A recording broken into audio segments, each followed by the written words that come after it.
You're listening to the X Zone Radio Show, live and around the world on the Talkstar Radio Network and X Zone Broadcast Network. Visit our website at www.xzoneradiotv.com.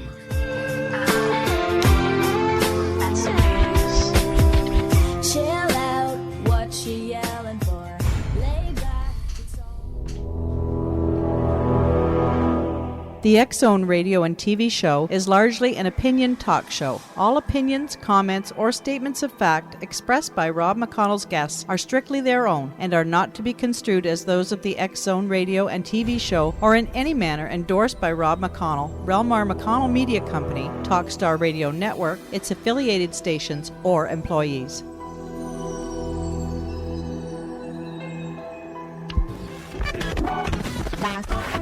All Hit Radio.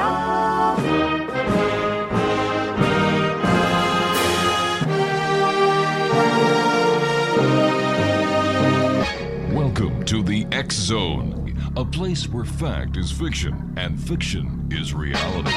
Now, here's your host, Rob McConnell.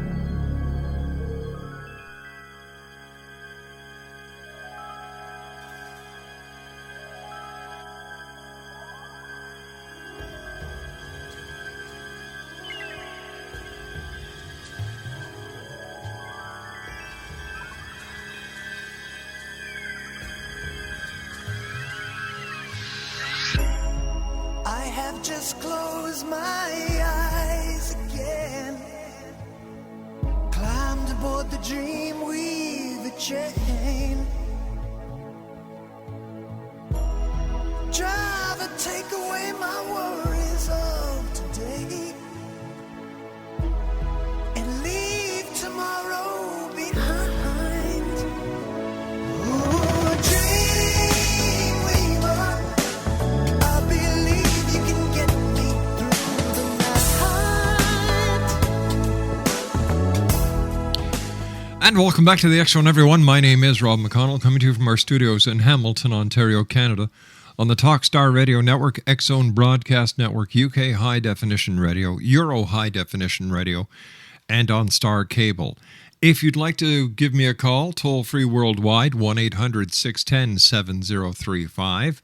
Our email address is xzone@xzoneradiotv.com. On MSN Messenger, xzoneradiotv@hotmail.com. And our website, www.xzoneradiotv.com. The X Chronicles newspaper for May 2010 is available to you, the members of the X Zone Nation, free of charge. All you have to do is send me your email address. I will send you back a link where you can read it online. You can download it, you can print it out, or you can send it to one of 16 different portable mobile devices. That's free with the compliments of the advertisers in the X Zone, in the X Chronicles newspaper. Some of the stories in this month's newspaper include another disaster fortune tellers missed, and in this article, once again, I point the finger at fortune tellers on how come none of them knew that BP was going to be polluting and causing the catastrophe that it has in the Gulf of Mexico. We have a story about a Colorado psychic that was arrested. PETA wants to rent the Amityville horror house. Psychic says, I didn't see scam coming. Leonard Nimoy, grateful for opportunities. Man says Portland psychic duped him. Darren Brown investigates. Transsexual says gypsy psychic got him. Another story is ghost hunting is serious business. Another story is electromagnetic radiation. That is by Dr. Nance McLeod. Somebody who was in the psychic hotline business actually comes forward and describes how the scams work. This was featured on ABC News, and we have a story on that in our newspaper this month. And then a scientist in Russia believes that, in Germany believes that the NASA Voyager spacecraft was actually hijacked by aliens. We have also another story about the simple explanation for UFO sightings that was written by Jeff Danlick. Newfoundland UFO, still a mystery. Politicians report UFO sightings. UFO inspires inventor. Mind-controlled bionic arm. UFOs go to school. New York professor plans to teach UFO course. The truth behind NASA's UFO videos, these videos that are all over the place and on YouTube that people see, these little things flying out in space that they claim to be extraterrestrials that nobody's telling you about. Well, we've got the inside scoop on that. And these are just some of the stories that you'll find in this month's edition of the X Chronicles newspaper. Once again, to get your copy, all you have to do is send me your email address, and I will send you a link with our compliments and the compliments of our advertisers. When we come back from this commercial break, Exo Nation, an interview that you're not going to forget very easily. Matthew August Petty is our guest, and this is a pre-recorded interview. He couldn't make it for the live show.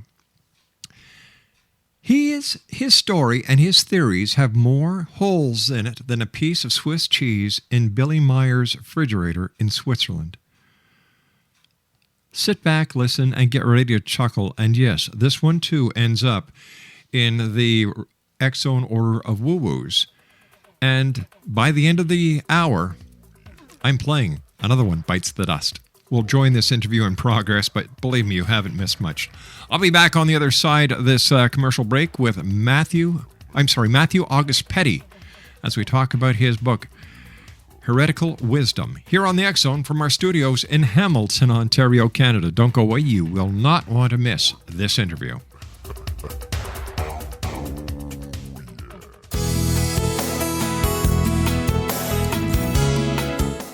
With each new extreme weather event or terrorist act, it becomes increasingly obvious that we live in uncertain and challenging times. We all buy car insurance. Why not collapse and catastrophe insurance? Matthew Stein, an MIT-trained engineer and green builder, has written 2 outstanding books to help people prepare, plan for, and deal with everything from minor situations lasting a few days to full-on collapse. Matt's first book, When Technology Fails, is a manual for self-reliance, sustainable living, and surviving the long emergency. This massive book covers the gamut from first aid and emergency preparedness to alternative healing, renewable energy, primitive living skills, and 18th century technologies that could be critical to your comfort and survival in a long-lasting crisis. Matt's second book, When Disaster Strikes, is a comprehensive emergency preparedness handbook and survival guide. When Disaster Strikes is an essential item for every family's go bag. Both books are available at all usual sources.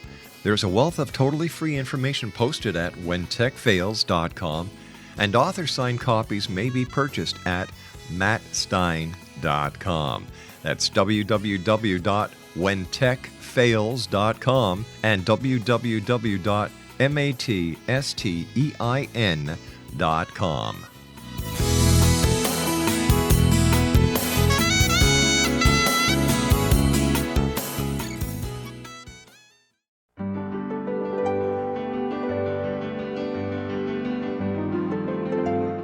Named one of the world's greatest psychics, Elizabeth Joyce is now giving readings worldwide via Skype. Elizabeth Joyce is recognized for her clairvoyant ability to help find missing persons, her analysis of dreams, past life regression work, mediumship, and her accurate predictions. Elizabeth has been a frequent guest on the X-Zone radio show with yours truly, Rob McConnell, now for several years. For an appointment with Elizabeth Joyce, call 201-934-8986 or Skype at elizabeth.joyce. And for more information, you can always visit Elizabeth Joyce online at www.new-visions.com.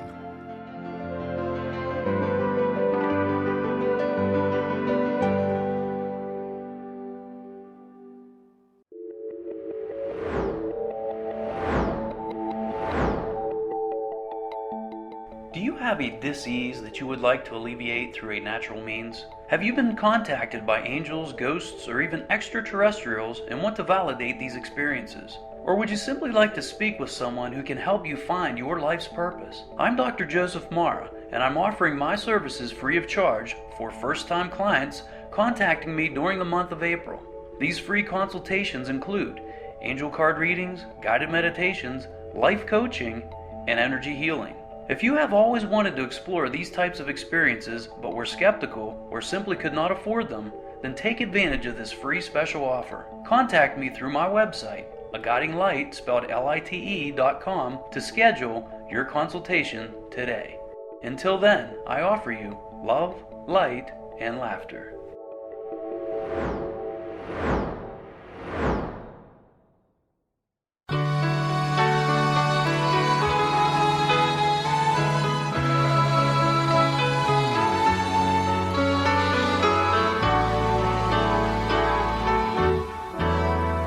Don't give up on us, baby.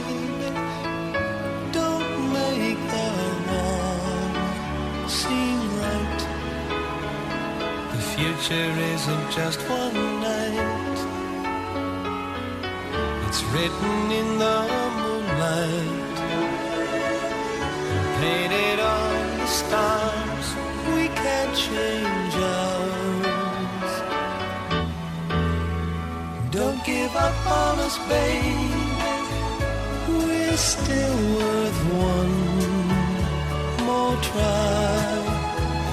I know we put a last one by. Speaking about Starsky and Hutch, that's David Soul singing Don't Give Up on Us, Baby. Shelley Campbell Harley's my special guest, X-Zone Nation. Now, before we went to the commercial break, Shelley was telling us how she had just moved to L.A. County from San Diego County.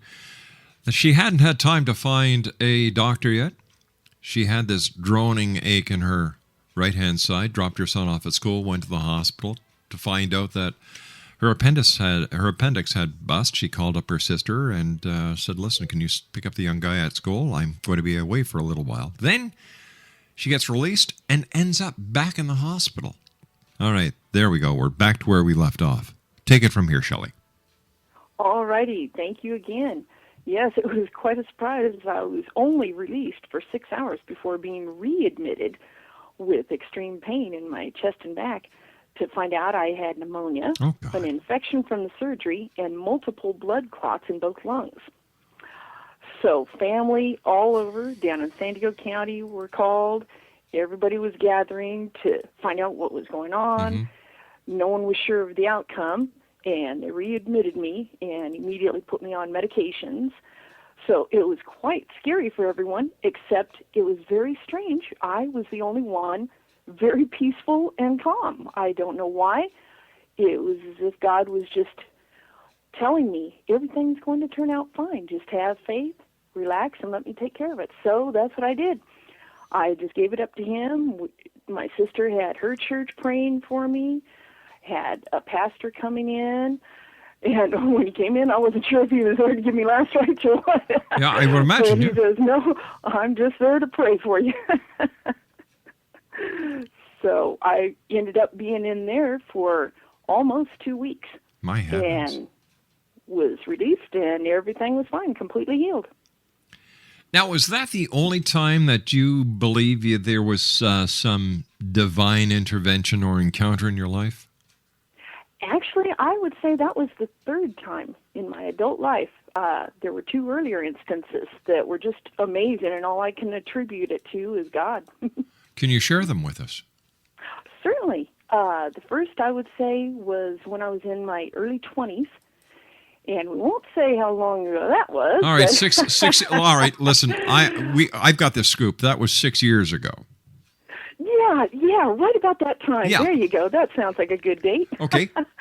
Yes, I was coming with a friend of mine who would then be my future husband. We were driving back from a visit up in Washington, state of Washington, and going over Snoqualmie Pass, which can be a little tricky in the wintertime. And it had turned to an icy snow mix, and our car lost control. And at that time, we were in this little gremlin. Those of you, I just dated myself with that one. And it hit an ice bank and went over the edge of a cliff. And we had no idea what was beyond that embankment and trees. But apparently, the car rolled in the air, landed on the ground, rolled down a ways, and came to a stop on all 4 tires that, even in the snow, were flattened. All the windows were broke out. My future husband and I were sitting with no seatbelts. All the windows broke out, and perfectly fine. There was a slight little scratch on my pinky and on one of his fingers. We were bruised, no broken bones, no concussion, nothing. And here it's about 7:30 at night, and here comes a snow crew out of nowhere. And what happened was there was a long embankment leading from one freeway or highway, going down, and then the other highway coming in the opposite direction. And we landed right before that road. And so they called Highway Patrol, who came and said, your car is totaled. Would you like a ride back into town? So we took it. He couldn't believe that we survived that with no seatbelts or anything. That is miraculous. Isn't it? You have got to... Especially in a small car. You have got to be one of the luckiest ladies I have ever talked to. And I have to ask you at this point, are you a religious person? I wouldn't go so far as to say religious. That just gives me sort of a cult feeling. But I am definitely a Christian. At that time, I knew God, but I hadn't been a churchgoer, not praying every day. But I felt a closeness to God. And it wasn't until later, after I got married and had my daughter, that I actually was rebaptized and starting on the journey to become closer to God. Do you think a person has to be religious to experience the type of miracles or divine intervention or angelic intervention that you definitely have had? I would have thought so when I was younger, but the more I hear every day, and it seems like in recent years, more and more people that are non-believers and some that are in other religions, I have heard of many miracles all over the world. So it seems like God wants to bless everybody and is trying to make a point through all that. Tell me, why do you think you experienced these miracles? It's hard to say. The only thing I can think of is God just isn't through with me yet. It's just not my time. And I don't know if it's just things that have happened and he's pulled me out of it, or it was partially my decision and it wasn't time. But I just don't think he's done with me yet. I think he has more things for me to do in this life. How do you deal with those people who have heard your stories, who have had the pleasure of meeting you in person, and they believe it's sheer coincidence, nothing to do with a miracle? How do you deal with that? Well, I tell them, that's one of the things I don't argue is politics and religion, for one thing. And all I can do is share my story. And most of the time, in fact, I can't think of anybody that hasn't been anything but amazed at what I tell them. They hear and I hear of people in circumstances that were less severe than mine that have died. For instance, people dying of just one blood clot in their arm from a little surgery or something. So everybody's quite amazed when I share my stories. Tell me, during your hospital stay, did you ever have an out-of-body experience, or did you see any angels, or did you hear any voices of comfort? No voices, no angels, although I do believe in angels. But as bad as I was feeling, especially that first week, I wish I had an out-of-body experience. Do you feel any different because of what happened to you? I do. I think especially this last time, having a younger son, he's 10 now, he was 8 at the time, and realizing how precious life is, it's just really made me focus on life. And I wake up every morning now and just thank God I'm alive and able to breathe and see the sun and enjoy my family. So tell me, how do you feel that these near-death experiences, and I'm going to call them what I believe they are, these miracles, have changed your life? It's made me feel a little more focused on people and trying to be a blessing to others and not taking life for granted so much and just going day to day like I used to, getting caught up in everyday life. Now I try to really focus and make each minute count. Focus on what? On what I'm doing, trying not to waste time so much. And I don't mean not ever relax, because we all need relaxation. Sure. But just really thinking of a focus, what is my purpose in life? And trying to use each day to move forward in that, just appreciate my family and friends, and just do what I can to make the world a better place.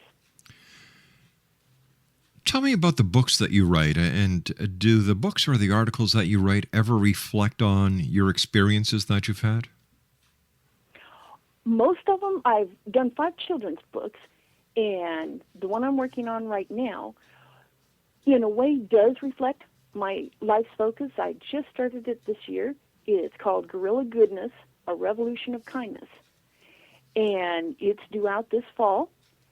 And that reflects more my life's purpose on appreciating life and instances where people have shown that random kindness to others, and just listing ways that we can show just from the littlest things to the biggest things.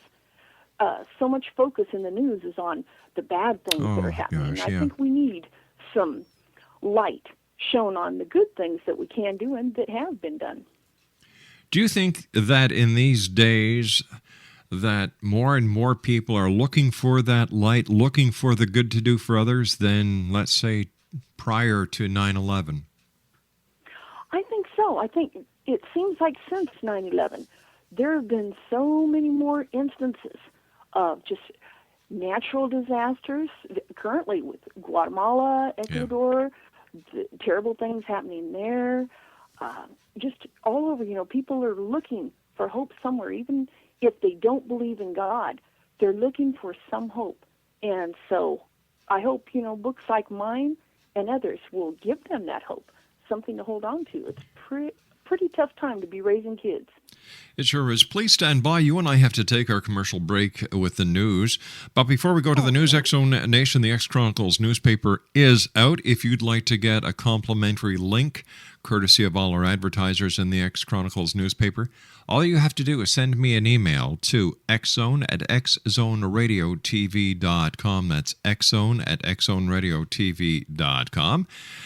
And I'll be glad to send you a link. Now, once you're at the paper, you can download it onto more than 16 mobile devices. You can download it into your computer. You can print it out. It's yours, 100% free to do with what you want. Once again, compliments of all of the advertisers in the X-Chronicles newspaper. You can also visit our website at www.xchronicles-newspaper.com.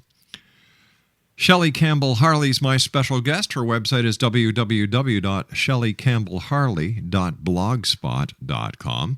And we'll be back on the other side of the news as the X-Zone continues from our studios in Hamilton, Ontario, Canada, right here on the Talkstar Radio Network, X-Zone Broadcast Network, Euro High Definition Radio, UK High Definition Radio, and Star Cable. Don't go away. Are you considering calling a psychic to read your situation? Then consider David Champion, a psychic medium for more than 20 years with thousands of readings under his belt. David Champion will make you feel comfortable. He has proven to be honest and accurate. He's a straight shooter. There's no guesswork. What he sees is what you get. While he is a medium, most of the calls focus on relationships, not only love, but work, school, neighbors, and more. Need help with finding a job and preparing for the interview? Are you dealing with people who are obstacles in your path? For more information, go to davidchampion.com, $1.50 per minute paid by credit card with a minimum of 30 minutes. For your reading with David Champion, call 1-877-702-8598. That's 1-877-702-8598.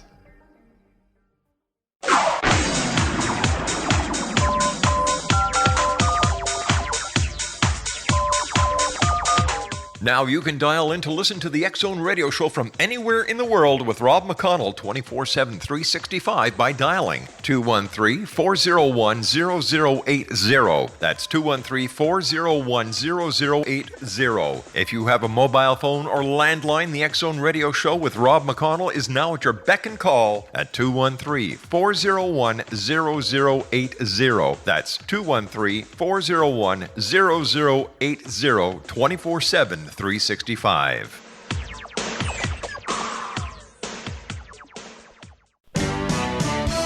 Hi, this is Eric Rawls of Cosmoverse.com, and you're listening to Rob McConnell in the X Zone.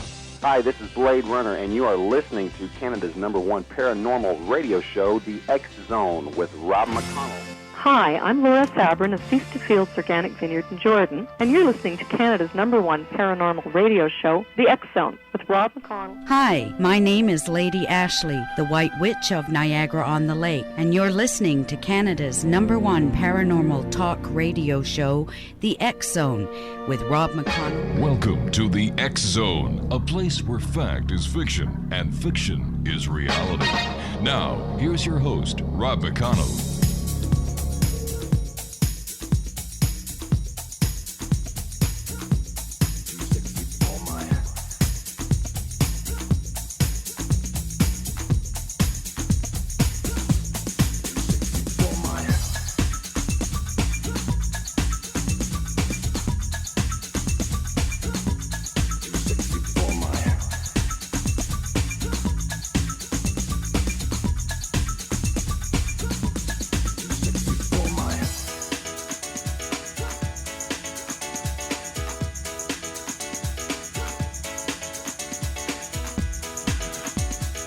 Welcome back to the X Zone, everyone. My name is Rob McConnell. We're coming to you from our studios in Hamilton, Ontario, Canada. 1-800-610-7035 is toll-free worldwide. My email address is xzone@xzoneradiotv.com.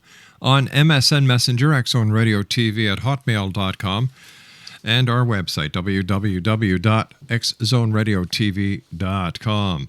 Matthew August Petty is our special guest. His website is www.hereticalwisdom.net, and he is the author of Heretical Wisdom, the Truths from Within. And I'd like to ask you at this point, all right, we were talking about Jesus, we were talking about God. Why are there so many similarities then between Greek mythology with the birth and the existence of Hercules, which is thousands of years older than Christianity, and yet you've got Hercules, who is the offspring of a god. You have Jesus, who is the offspring of a god. You have both deities that live above, and both their sons come to earth. Both their sons have superhuman powers and are able to communicate directly with the deity. How come? Well, see, I think that's the... I believe the image that is being portrayed about Jesus is, first of all, Jesus is above and beyond anyone because he really did transcend the human condition. Mm-hmm. By that I mean he was born with more of a curiosity than anyone because first he had to have faith in what his mother told him. Yeah. And secondly, and he didn't have any power when he was born. I don't believe so, in my opinion.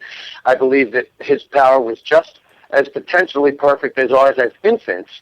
But, you know, as we grow older, the environment that we live in reduces our ability. Geez, Matthew, I don't know any kids today who could raise the dead or walk on water unless it's ice. No, absolutely not. But Jesus' search for truth was more, you know, even your radio program is establishes that the search for truth is how we will find the answers to the mysteries. Well, it was a big mystery to Jesus to be born and be told that he had a certain place in history that he, you know, in the future that he couldn't even define or understand himself. I think we forget the personal sufferings and understandings and confusions that he had to deal with in his search for truth. So in his search for truth, he didn't just study the Hebrew religion. He studied Buddhism. He looked for answers for everything to try and find out what his place was in this idea. And if we're going to return to paradise, and paradise being the total understanding in a sentient being and the total power that comes with it, once you are one with the Creator, he reached that. And when he reached that point, he realized what his purpose was. And he reached that point through his third temptation, and rather than get into all the steps of that, when he was on the mountain and he realized finally that he had the power to do whatever he wished, including come down and elevate everyone's consciousness to the same understanding that he had, he realized that he couldn't, because he would be injecting his will into the equation, which was in contrast to what Adam or the first race did. See, the first race, or Atlantis, the superhuman beings who, at the time of their destruction, were still, in relation to us, a much Okay, more now hold advanced... on here. Let's back up again. You brought up Atlantis, and nowhere in the Bible do I see any mention of Atlantis. No, but what we do see in the Bible is that there is a great flood. Yeah. Okay? And it's not just in the Bible. There are several conducts and disciplines that believe in a great flood at one time. In that area of the world, but we know for a fact that great flood was not worldwide. Actually, we know that the entire world was destroyed according to the Bible. Oh, wait a sec. That's according to the Bible. You're talking about a group of shepherds and people who had no knowledge that there was a North America, a South America, an Australia. We're talking about people with a very limited set of educational skills here. We're not talking about people who had high school diplomas or university degrees here. No, but they did know about Adam and Eve, and about the floods, and the book of Genesis was already written when Jesus was born. So he knew about it, although he didn't know. You know, I'm not sure exactly what he knew or what he believed or how much knowledge was available at that time. Who wrote the book of Genesis? Who wrote the book of Genesis? Moses wrote the book of Genesis. Okay. 2,000 years, almost 2,000 years after all of the events between Egypt and the Hebrews and all of the struggles had taken place. Oh, okay, so we're saying that the flood did take place, all right? Let's just go with the biblical interpretation of this. But I'm saying the flood took place more than 10,000 years ago. We've already proven that there are scientists now that prove that even the Sphinx is probably 5,000 to 7,000 years BC. I'm saying that there was a civilization that existed many, many, many years ago, way beyond that built an ark, but it wasn't a boat. That ark being a bridge between 2 points in time and two completely different civilizations. One with total understanding and that used their knowledge for their own benefit, or not for their own benefit, but they injected their will into the equation, and a newly evolved race that didn't know anything. So original sin being the failure to know the truth that the first race left behind. Sin is the failure to know truth. So the original sin would come after destruction of all knowledge. The only thing that was left behind was, in my opinion, the Great Pyramid. It wasn't built by aliens. It wasn't built by the Egyptians. It was Noah's Ark. It was the Tower of Babel. And it was the Tree of Life. So the Great Pyramid is all of those? That's what I believe, yes. Not only do I believe it was all of those, but on top of it, the part that was missing is the Ark of the Covenant, which, when the first conflict arrived, before the first conflict, anyone could be around this edifice. In fact, the Tower of Babel, because the Egyptians were more advanced than others of this race, but they didn't even realize it until people with lesser abilities migrated into the area.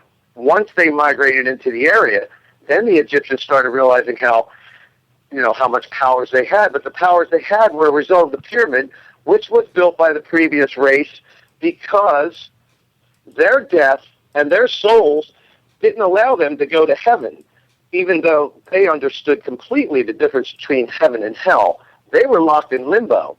It was up to Christ not to just save this world, but the world before us, and everyone that's lived before him and after him, because it was an absolute sacrifice, absolute humility, because as he rose and became perfect like Adam, the first son, in the Bible they refer to Adam as the first son. Well, wait a sec. Hold on here. How can you say Adam was perfect when he got kicked out of the Garden of Eden? That's nothing that a perfect person would do. He was perfect at first, He had the same powers that Jesus had. Where does it Jesus say had that? the same powers that Adam had. Wait a sec. Hold on here. Where are you getting your information? Where does it say anywhere in the Bible that Adam had the same powers as Jesus? I missed that when I took... If you look in the New Testament, they refer to Adam as the first son. Okay, he was the first creation. Yeah, okay. Pardon me? All right, he was created first by God. That doesn't mean that he was the same as Jesus. Where did you get that from? No. He was the first son. I can't give you the exact right now because I don't have my notes, but it was in the Acts of the Apostle, and they explain that particular idea that Adam was the first son, and that in order for Jesus to redeem humanity, he had to do something different than Adam did, and that was he could not inject his will into the power once he realized the power he had. And that is why Adam, that is why he came down off that mountain with the power to elevate everyone's consciousness, but he didn't. All right, let me ask you this. If Adam was the first son, okay. Right. And Jesus is the second son, right? Right. If God created Adam without having to have a female to bear Adam, why couldn't he have just created Jesus and Jesus would have popped out of nowhere and taken on his merry way? Well, because in the first race, we don't know how Adam could be symbolic as mankind with the superhuman abilities in paradise. Paradise, if we're going to return to paradise, then that means we had to start at paradise, and paradise has to have a definition, and that paradise is total comprehension, total understanding, and the total power that goes with it. But then there are two choices that you have once that power is within you. You have the choice either to use your will or to align your will with God's. And that means the power must work through you, just like the trees and the birds and all the lower creatures, but with the understanding that those lower creatures don't have. And so that the power works through you and you are one with God. But it's almost impossible for a human being to have the power and not want to direct it with his own will in some way. And that's why Jesus didn't elevate everyone's consciousness when he finally came off that mountain after the third temptation, which was his own realization that he had the power to do anything, that he could come off the mountain, elevate everyone's consciousness, everyone would understand him, and in doing so, he would have to inject his will into the equation.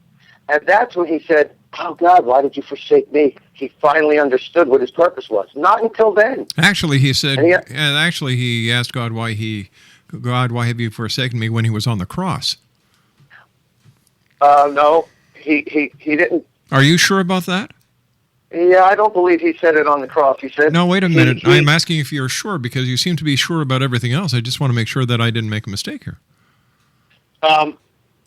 Actually, I am not sure when he said that, but he did say it. Let's agree to disagree. But he did say it, and at that time, were his understandings of what his purpose were, and that his purpose was that he could not come down and elevate everyone's consciousness to the same understanding. And this is what brings us to the book of Revelation, which is an entirely another long story here. Jesus came down, and then he knew he was going to be misunderstood. That's why when the Pharisees came and said, "Prove to us that you did this and you did that. We heard about the miracles that happened." He didn't do it because he had to completely squash his ego, and he couldn't prove to anyone who he. It was all. Anytime a miracle happened, it was a result of someone's faith. Oh, by the way, it was not his conscious effort. By the way, it was in Matthew 27, verse 45 to 46, where he said, my God, why hast thou forsaken me?" Right. And what he meant was his understanding that his whole life was dedicated to finding a truth or to find his purpose. And then when he found his purpose, he realized that his only choice, the only choice he could make was to... He didn't go down and say, "I'm going to go have myself killed." he knew that he was going to be killed because he was going to be misunderstood. And he was going to be misunderstood because he could not use his will to perform miracles or to show or prove anything. All the miracles resulted as the result of someone else's faith, and he said that many times. Your faith has made you well, not me. Be it done so according to your faith. Because miracles are events which are directly proportional to the degree of difference between the truth and the error that needs to be corrected. So how do we explain then Jesus Christ bringing Lazarus back to life from death? Well, we explain it by the fact that people there had faith that he could do it, and he said, "Well, then let him walk. Rise, Lazarus, rise." Stand by. We've got to take our final break. We'll be back on the other side of this commercial break. When we come back, X-Zone Nation, Matthew believes that the angels of yesteryear were UFOs. I'll be back on the other side of this commercial break. His website is hereticalwisdom.net. His name, Matthew August Petty. His book, Heretical Wisdom, the Truths from Within. I'll be back on the other side of this break as we continue from our studios in Hamilton, Ontario, Canada. Don't go away.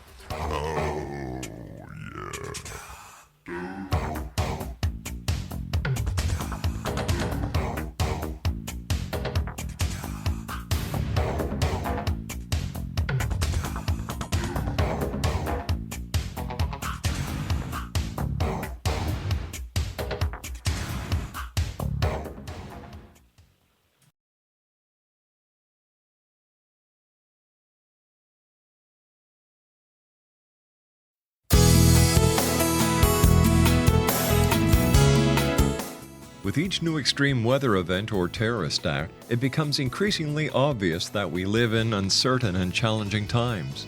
We all buy car insurance. Why not collapse and catastrophe insurance?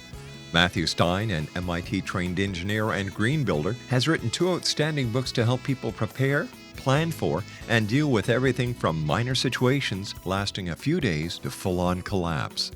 Matt's first book, When Technology Fails, is a manual for self-reliance, sustainable living, and surviving the long emergency. This massive book covers the gamut from first aid and emergency preparedness to alternative healing, renewable energy, primitive living skills, and 18th century technologies that could be critical to your comfort and survival in a long-lasting crisis. Matt's second book, When Disaster Strikes, is a comprehensive emergency preparedness handbook and survival guide. When Disaster Strikes is an essential item for every family's go bag. Both books are available at all usual sources. There's a wealth of totally free information posted at whentechfails.com, and author-signed copies may be purchased at mattstein.com. That's www.whentechfails.com and www.mattstein.com.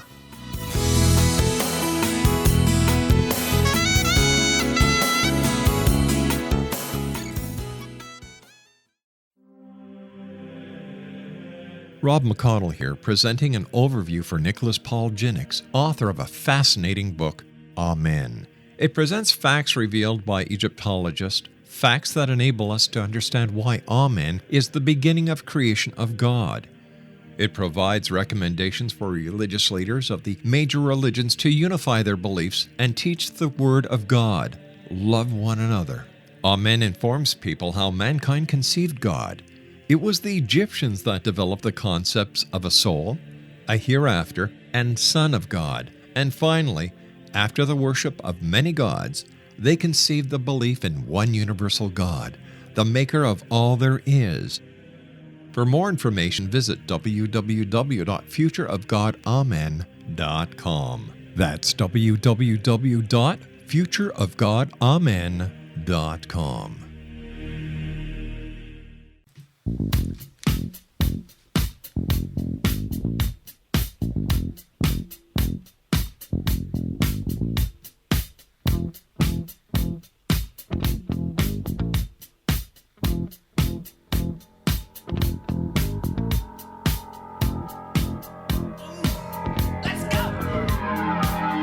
Folks barely down the street with the brim pulled way down low. Ain't no sound but the sound of his feet. Machine guns ready to go. Are you ready? Hey, are you ready for this? Are you hanging on the edge of your seat? Out of the doorway, the bullets rip to the sound of the beat. Yeah. Another one bites the dust. Matthew August Petty is our special guest. HereticalWisdom.net is his website. His book is entitled Heretical Wisdom, The Truth from Within. You believe that the angels that are talked about were actually UFOs, am I correct? Yes, I do. The reason for that is if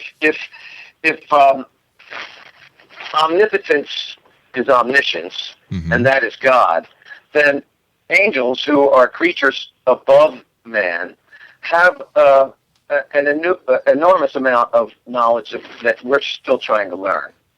And there exist two angelic forces, and one exhorts the notion that once we achieve omnipotence, our responsibility is to allow the power to work through us, and without the interjection of our will, which is why I relate that to Jesus and your faith has made you well, and your will be done, not mine. And the opposing group, or Lucifer's group, espouses the idea that once we become omnipotent, we may utilize the power as we see fit. And that battle still goes on. Okay, so let me ask you this. Let me just bring this question back around because we're running out of time very fast here. Earlier, you and I discussed that Mary was given the message by an angel about her son. We talked about the possibility of artificial insemination. So does this mean that the angel that gave Mary the message was an alien? No, I believe that, the angel may have been an alien, but that they just in vitro fertilized her with a human seed. Jesus was no different than you and me. They say he was man, so he was man. How hard would it be for an angel to have a human seed? Not hard, if they're much more advanced than we are. But how do we know that that aliens really exist? Like, there's no proof. There's no proof of aliens. There's no proof of Atlantis. You know, we're talking in big hypothetical circles this hour because there's no proof to substantiate any of the claims you've made. Well, there is proof of Atlantis, but not empirical proof. Where? I mean, the search goes on because of the Egyptians' beliefs that Atlantis exists. Let me say this to you, because I know we are running out of time. The Great Pyramid was, I believe, Noah's Ark, and it was an edifice that allowed it had no. It could transcend. You know what, Exonation? I can't take any more of his babble. Like, he's got more holes in his story than a piece of cheese in Billy Meyer's fridge. This guy's a nut. I mean, we get nuts on the show sometimes. This one goes to the head of the pack. I'm going to put him in the Exxon Order of Woo-Woos. Oh, my goodness. He's got a lot of crazy ideas, but he doesn't have 1 ounce of evidence to support anything that he's talking about. I've heard of people babbling and just talking on for hours, and he falls into it. That's why we played Another One Bites the Dust, because I'm telling you, over this past hour of listening to his babble, or babel in this case, it was obvious that he doesn't know what the hell he's talking about. Now I see why his book hasn't done that well, and it's understandable why he's trying to promote it. He's probably got a garage full of them. I'm not even going to give you his website. We're not even going to put it up on our archives. We'll put him up as a guest, but what the hell? We'll put his website up there as well. When I come back from this commercial break, more from the X-Zone. J. Allen Danilick is going to be with us. We're going to be talking about reincarnation as the X-Zone continues, live and around the world from our studios in Hamilton, Ontario, Canada. Don't go away. And another one gone, and another one gone. Another one bites the dust. Hey, I'm gonna get you too. Another one bites the dust.